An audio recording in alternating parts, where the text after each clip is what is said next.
Good morning बच्चों। आज हम व्याकरण का पार्ट 1 भाषा, लिपि और व्याकरण पढ़ेंगे। सर्वप्रथम हम पढ़ेंगे भाषा के विषय में। भाषा अपने मन की बातों को जिस भी प्रकार से हम दूसरों तक पहुंचाते हैं उसे भाषा कहते हैं। जैसे एक गूंगा व्यक्ति अपनी बातों को इशारों के द्वारा दूसरों को समझाता है, वह भी एक प्रकार की भाषा है। जो जानवर होते हैं, पशु पक्षी होते हैं, उनकी भी अपनी एक भाषा होती है और वो आपस में अपनी बातों को एक दूसरे तक पहुंचाते भी हैं। आइए हम भाषा को और स्पष्ट रूप से पढ़ते हैं। भाषा। जल्द करो, शताब्दी ट्रेन के छूटने का समय हो गया। हरी बत्ती जल गई है, गार्ड भी हरी झंडी दिखा रहा है। अब तो सीटी भी बज गई। लो, गाड़ी धीरे धीरे सरकने भी लगी है। इस वर्णन में सिग्नल की बत्ती का हरा होना, गार्ड द्वारा हरी झंडी दिखाना और सीटी का बजना, ये सभी संकेत हैं। इन सभी संकेतों का कुछ न कुछ अर्थ है, अर्थात ये सभी रेलगाड़ी के चलने की तैयारी की सूचना देते हैं। ये संकेत एक प्रकार से भाषा के ही रूप है। इस तरह की भाषा सांकेतिक भाषा कहलाती है। इस सांकेतिक भाषा का प्रयोग विशेष परिस्थितियों में ही किया जाता है, इसलिए भाषा के इस रूप की गणना व्याकरण में नहीं की जाती। भाषा शब्द संस्कृत के भाष धातु से बना है, जिसका अर्थ होता है बोलना या कहना। मनुष्य एक सामाजिक प्राणी है। समाज में रहने के लिए उसे अपने मन के भाव और विचारों का परस्पर आदान प्रदान करना पड़ता है। आइए अब इस उदाहरण के द्वारा हम भाषा को और स्पष्ट रूप से पढ़ते हैं। अध्यापिका ने कक्षा में अशोक का शस्त्र त्याग एकांकी पढ़कर सुनाई। बच्चों ने उसे ध्यानपूर्वक सुना। फिर बच्चों ने इस एकांकी का अभिनय किया तथा संवादों का उच्चारण किया।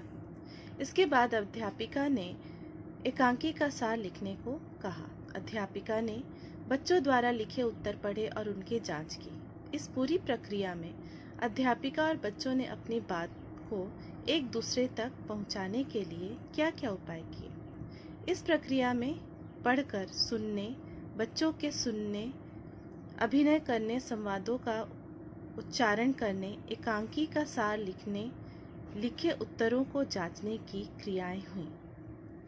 आइए अब आगे हम भाषा के विषय में और पढ़ते हैं। बोलकर, सुनकर, लिखकर व पढ़कर अपने मन के भावों और विचारों का आदान प्रदान की प्रक्रिया को भाषा कहते हैं।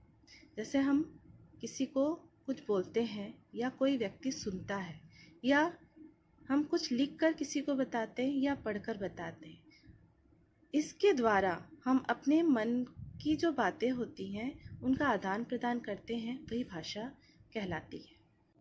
भाव और विचारों का आदान प्रदान बोलकर, लिखकर तथा पढ़कर किया जा सकता है। इससे भाषा के दो रूप उभर कर आते हैं।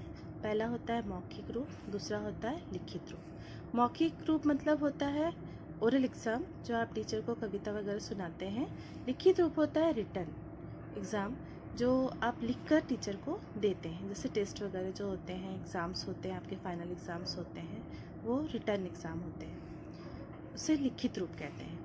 रेडियो और दूरदर्शन की भाषा मौखिक रूप के अंतर्गत आती है और पुस्तकों एवं समाचार पत्रों की भाषा लिखित रूप होती है। भाषा का मूल रूप मौखिक है। भाषा के लिखित रूप का विकास बाद में हुआ। भाषा का लिखित रूप उसे स्थायित्व प्रदान करता है। प्रत्येक भाषा के लिखने की व्यवस्था अलग अलग है। इस व्यवस्था को लिपि कहते हैं। भाषा के विविध रूप, सर्वप्रथम इसमें आता है मातृभाषा, बोली, राष्ट्रभाषा और राजभाषा। सबसे पहले पढ़ेंगे मातृभाषा। यह भाषा का वह रूप है जिसे बालक अपनी माँ तथा अपने परिवार से सीखता है। तमिलनाडु में तमिल परिवार में पले बड़े बच्चे की मातृभाषा तमिल होती है। बच्चा जब जन्म लेता है तो अपने परिवार में उसके परिवार वाले जो भी भाषा बोलते हैं, वो छत्तीसगढ़ी हो, तमिल हो, तेलुगु हो, उड़िया हो, बच्चा सर्वप्रथम वही भाषा सीखता है।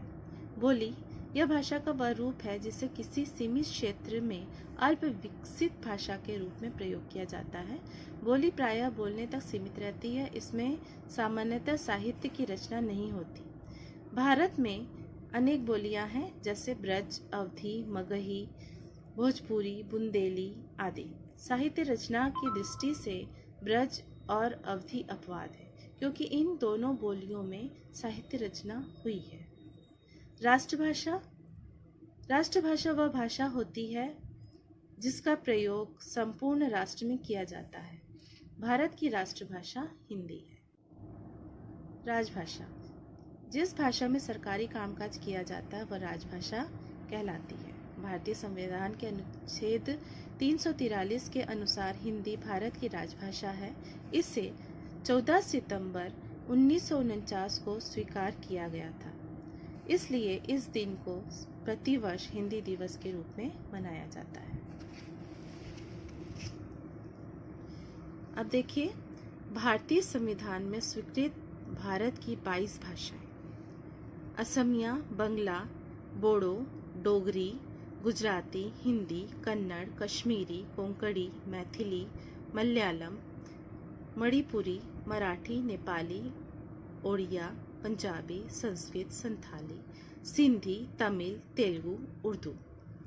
विश्व की कुछ प्रसिद्ध भाषाएं देखिए: अंग्रेजी, जर्मन, फ्रांसीसी, इतालवी, हंगेरियन, स्पेनिश, पुर्तगाली, डच, चीनी, जापानी, थाई, अरबी, तुर्की, फारसी। अब हम पढ़ेंगे लिपि। भाषा के लिखित रूप को लिपि कहते हैं, अर्थात किसी भी भाषा को लिखने के लिए निश्चित की गई चिन्हों की व्यवस्था को लिपि कहते हैं। उच्चरित ध्वनियों को लिखने की विधि ही लिपि होती है। कोई भी भाषा किसी भी लिपि में लिखी जा सकती है, किंतु सामान्यतः प्रत्येक भाषा की अपनी एक लिपि निश्चित है। भारत की अनेक भाषाएं हिंदी, संस्कृत, मराठी, कोंकणी, नेपाली आदि देवनागरी लिपि में लिखी जाती है। अंग्रेजी, फ्रांसीसी, जर्मन, इतालवी आदि भाषाएं रोमन लिपि में लिखी जाती हैं। उर्दू फारसी लिपि में तथा पंजाबी गुरुमुखी लिपि में लिखी जाती है। अब हम पढ़ेंगे व्याकरण।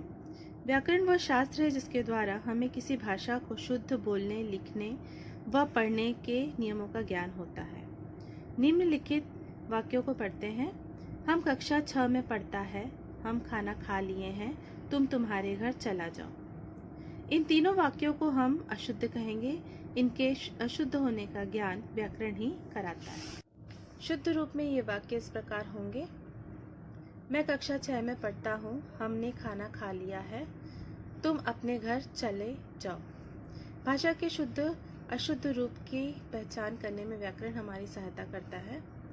भाषा की सबसे छोटी इकाई वर्ण है। अक्षरों और वर्णों के मेल से शब्द बनते हैं और इन्हीं शब्दों से वाक्य। इसी आधार पर व्याकरण के 3 अंग होते हैं: वर्ण विचार, शब्द विचार और वाक्य विचार। इसके विषय में हम अगले अध्यायों में विस्तार से जानेंगे। हम रिपीट कर लेते हैं हमने क्या क्या पढ़ा है। भाषा भावों या विचारों के आदान प्रदान का माध्यम होती है। भाषा के मुख्यतः 2 रूप हैं, मौखिक रूप और लिखित रूप। मौखिक रूप मूल रूप है। भाषा का लिखित रूप विचारों को लंबे समय तक सुरक्षित रखता है। प्रत्येक भाषा की अपनी लिपि होती है। हिंदी की लिपि देवनागरी है। हिंदी भारत की राष्ट्रभाषा एवं राजभाषा है। भारत के संविधान में 22 भाषाओं को मान्यता दी गई है। प्रतिवर्ष 14 सितंबर को हिंदी दिवस मनाया जाता है। व्याकरण भाषा के शुद्ध रूप में बोलना, लिखना, पढ़ना सिखाता है। व्याकरण के 3 अंग हैं: वर्ण विचार, शब्द विचार और वाक्य विचार।